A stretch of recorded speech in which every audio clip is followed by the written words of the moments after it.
Let us stand and let the prayer Jennifer. In the name of the Father, the Son, the Holy Spirit. Amen. Good morning, class. Before you take your seat, pick up some pieces of paper and arrange your chairs properly. Class monitor, can you please check the attendance? Okay, class, what have we discussed yesterday? Very good. Our topic yesterday is all about the probability of event. Do you have any clarification, question about our last topic? Okay, since you have no question, let us proceed to our next topic. And before we are going to our next topic, let's have first the activity. This activity is called the Talanation. Earlier, I met my friend named Sarah Jean. She asked them a help to unlock the jello letter. However, if you are not participating, some of you will receive the consequence. Show me what you got, because if you fail to execute, expect a challenge. Are you ready to dance the floor, class?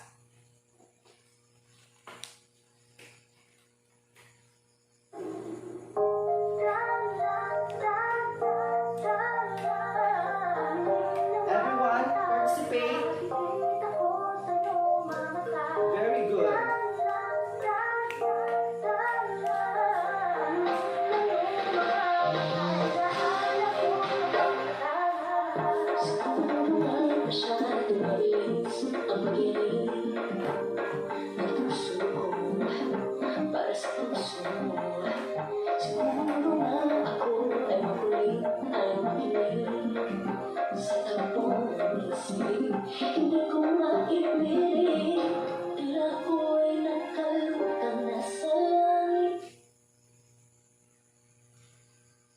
Okay, some of your classmates are not participating.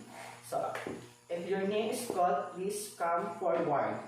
Mariel, Christian, and Maribel, and also Kai, please step forward because you are not participating and you are so very weak in past. Okay, you are going to find the word in the gel of letter. Okay, Kai, please find the word quartile in the gel of letter. Very good. You find the quartile. And next, for Maria, please find the word of in the gel of letter. Surprising. Very good. And then, Christian, please find the data in the gel of letter. Very good.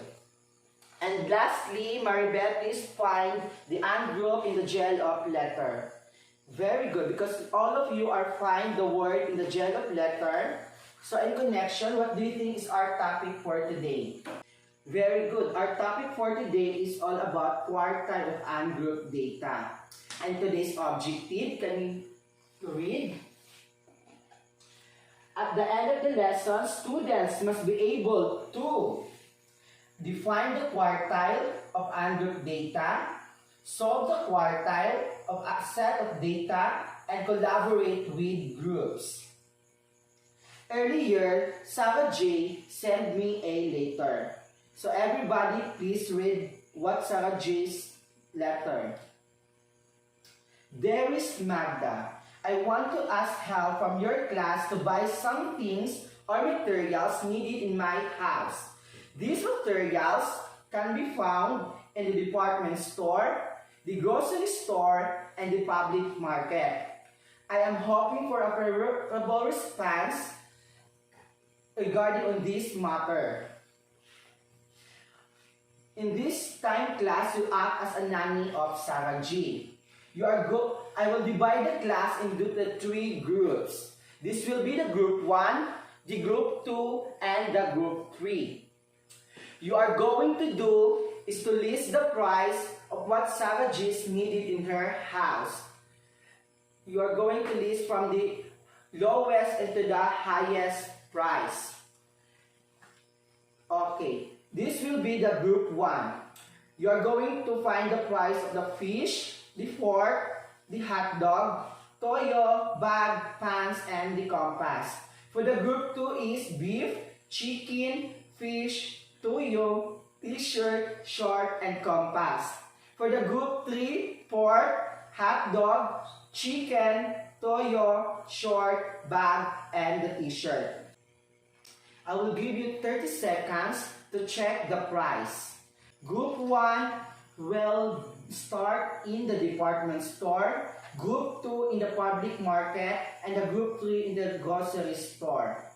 So, everybody please stand and go to your respective area. Your time starts now. 5, 4, 3, 2, 1, move!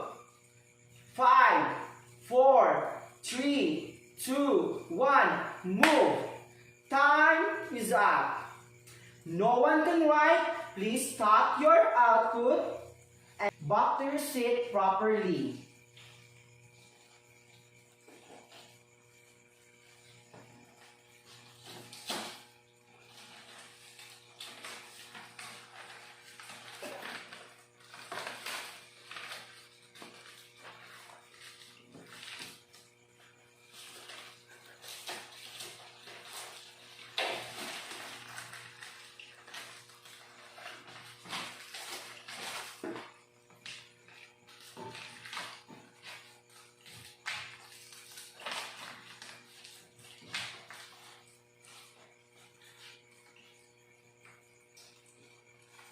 Okay, class. What do you mean by the data from the lowest?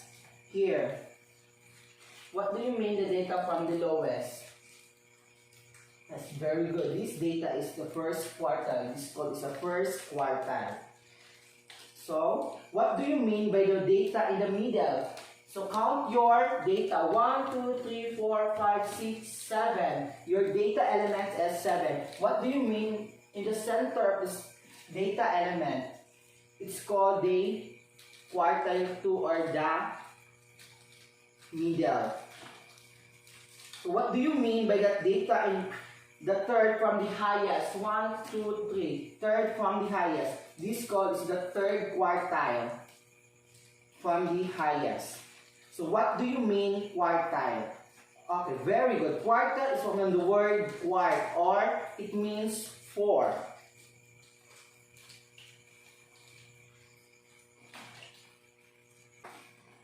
Quart means 4. So, quartile is called the lower quartile or the first quartile. Well, we will use this formula. So, the formula of the first quartile is the Q1 is equals 1/4 n plus 1. N here is represent the total number of the data element. For the example of the data element of the group 1. For example, data element of the group 1. We have here 200, 250, 195, 190, 50, 135, and 30. So the first step you going to do is to arrange the data elements from the lowest to the highest. So, naka-arrange naman siya diri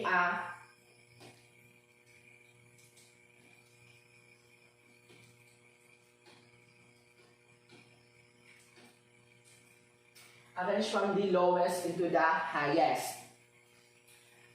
So, use this formula. You are going to is to count the data elements. 1, 2, 3, 4, 5, 6, 7. So, your n is 7 plus 1.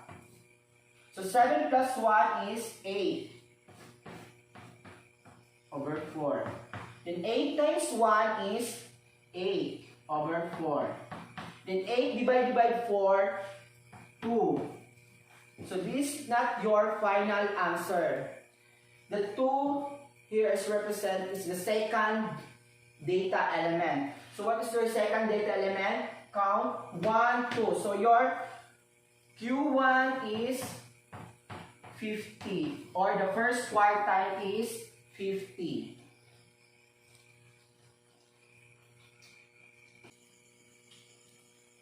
Class, do you have any question about the first quartile?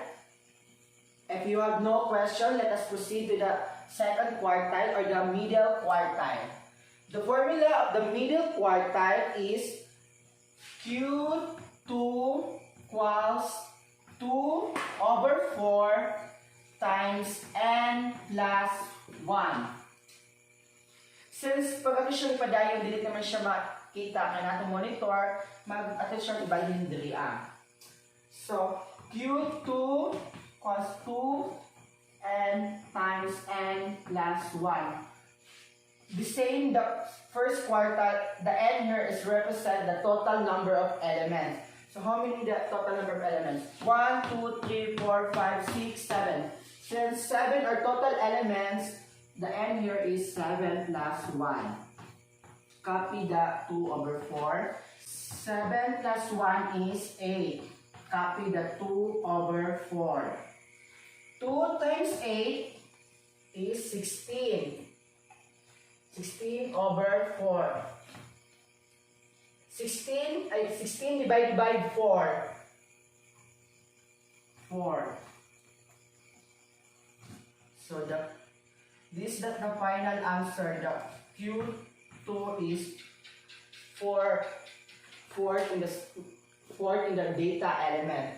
So ito siyang pangitaon, ikaupat daw siya sa data element. So the first, second, third, fourth. So the Q2 is 190. Do you have any question? Suggestion? Okay. If you have no question, let us proceed to the group 3 or the third quartile.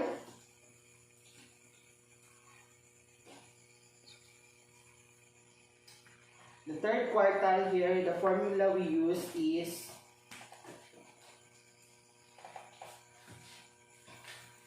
the Q3 equals 3 over 4 times n plus 1. This is the formula of the third quartile. Where the same from the first and second quartile, the n here is represent the total number of elements. So how many elements of group 3? 1, 2, 3, 4, 5, 6, 7. So 7 elements of the group 3. So copy the 3 over 4 here. The n is 7 plus 1. So 7 plus 1 is 8. Copy the 3 over 4. Then 3 times 8 is 24. So 24 over 4. So 24 divided by 4. Anyone? Yes, 6. So the Q3 is the 6 of the data element. So let us count. 1, 2, 3, 4, 5, 6.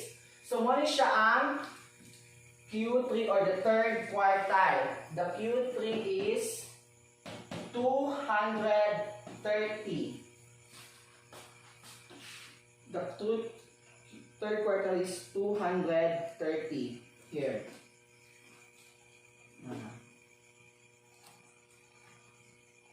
Any question, clarification about this topic?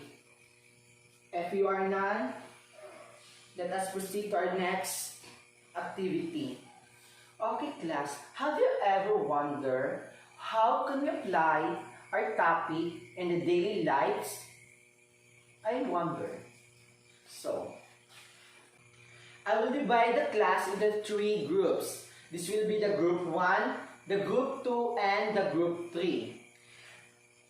You are going to do is to find the weight and the height of your group mates. For the group 1 and group 2, you must measure the height of every member of the group. And the group 3 is you must find the weight of every member. Afterwards, you must find the first quartile, the second quartile, and the third quartile.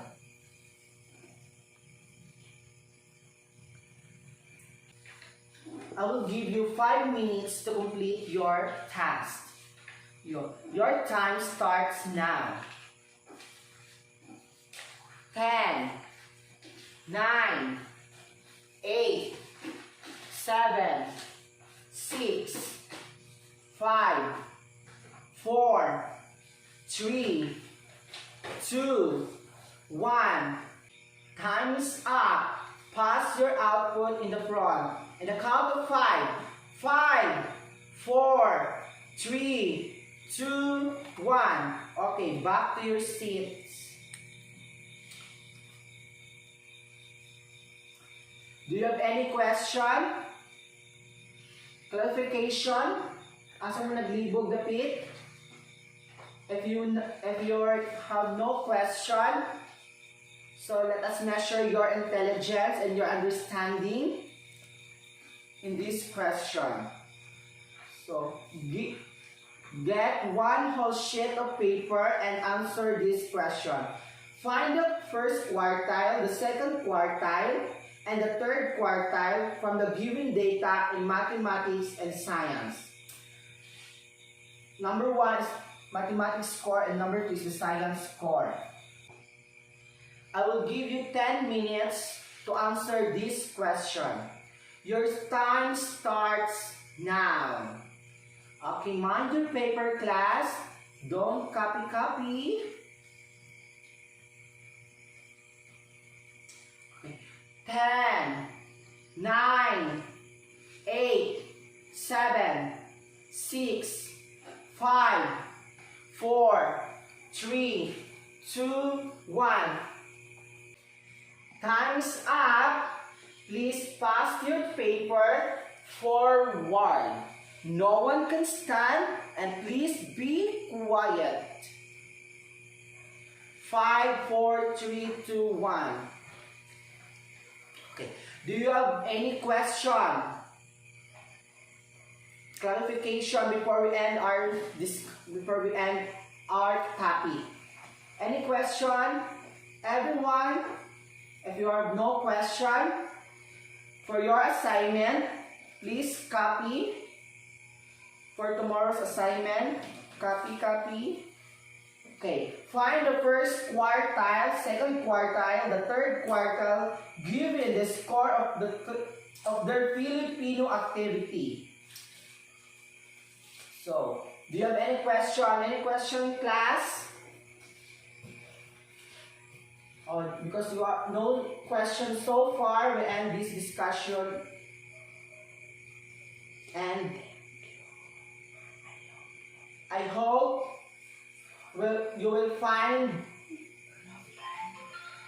you learned something from this topic. And thank you and goodbye.